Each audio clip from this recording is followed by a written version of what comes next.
গণেশ পুজোর ভাসানে বিবাদে জড়িয়েছিলেন তৃণমূল কাউন্সিলর। রাস্তায় প্রকাশ্যে তার উদ্ধত আচরণ একাধিক বিতর্কের জন্ম দেয়।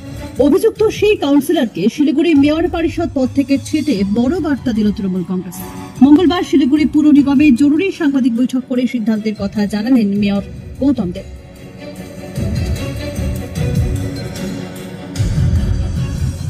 শিলিগুড়ি পুর নিগমের 14 নম্বর ওয়ার্ডের কাউন্সিলর শ্রাবণী দত্ত সম্প্রতি গণেশ পুজোর ভাসানের সময় তার সঙ্গে বচসা হয় ওয়ার্ডেরই কয়েকজনের।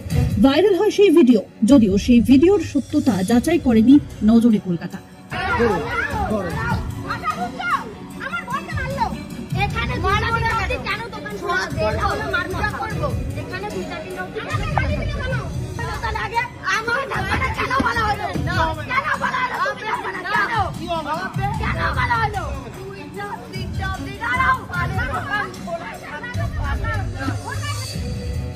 এই ভিডিও দ্রুত ছড়িয়ে পড়তেই বিষয়টি নজরে আসে দলের শীর্ষ নেতৃত্বের, আর তারপরই কাউন্সিলরের ঘাড়ে নেমে আসে শাস্তির খাড়া।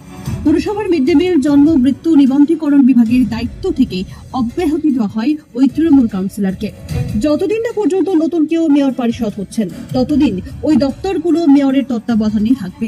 দলের নির্দেশ মেনে সিদ্ধান্ত, এমনটাই জানিয়েছেন মেয়র গৌতম দেব।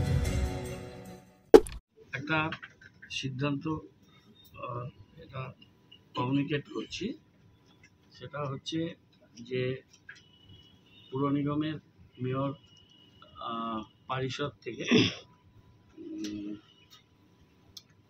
শ্রীমতী শ্রাবণী দত্তকে অব্যাহতি দেওয়া হয়েছে এবং যে কদিন এই নতুন এমআইসি কেউ মনোনীত হবে ততদিন পর্যন্ত এই ডিপার্টমেন্টটা মেয়রের কাছে থাকবে।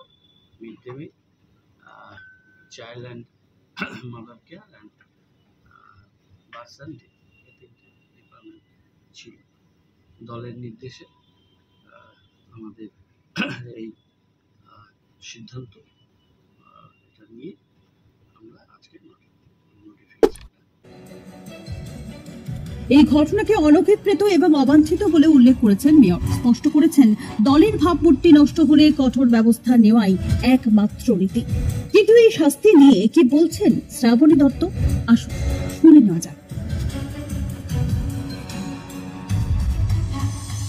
ইতিমধ্যেই নোটিশ পেয়েছেন শ্রাবণী দত্ত। দলের সিদ্ধান্ত মেনে নিচ্ছেন বলেও জানিয়েছেন তিনি। তার কথায়, মেয়র পরিষদের দায়িত্ব না থাকায় এখন থেকে তিনি ওয়ার্ডের কাজ মন দিয়ে করতে পারবেন। এটা দলের প্রত্যেকটা জিনিস আমার শিরোধার্য এবং এখানে আমি প্রতিবাদ করেছি, তার এটা আমি ফল পেয়েছি, সেটাও শিরোধার্য করে নিচ্ছি। আগামী দিনে দলের জন্যই কাজ করব আরো খুব ভালো মতন।